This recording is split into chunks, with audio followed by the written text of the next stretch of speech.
Pero yun nga, habang nasa VC kayo sa Discord, sa'yo lumapit yung spirit guide ng taong kausap mo na sa Philippine Pantheon naman siya. Di ba? Parang ganun, di ba?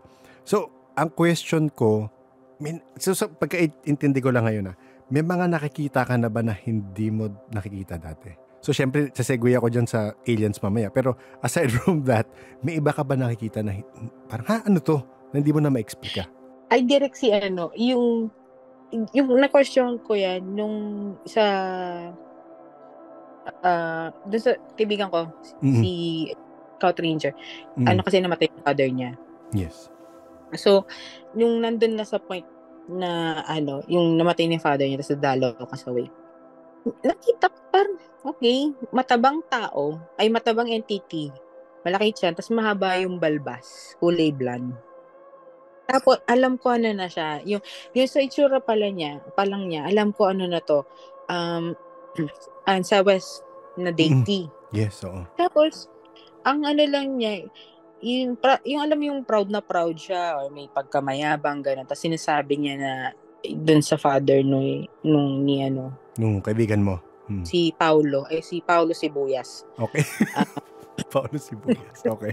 Si Paulo Sibuyas na, sinasabi niya dun sa tatay niya na, yung, in English nga na, he's my finest warrior, ganon, na kahit nung yung sa ganitong mundo, siya ang pinakamagaling kong warrior. Ha?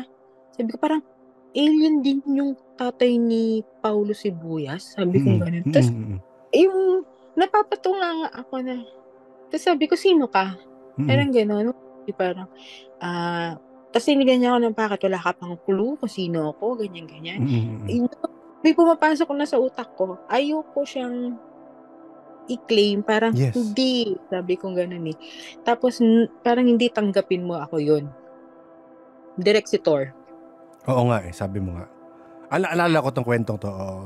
Oo, yung napakinggan ko yung before na podcast na ganun niya nakita, hindi dahil napakinggan ko yun, ganun ko din siya nakita.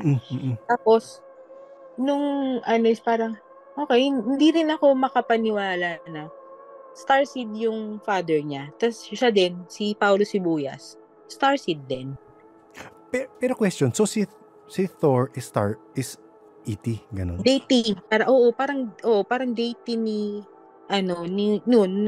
nung tatay ni Paulo Sibuyas.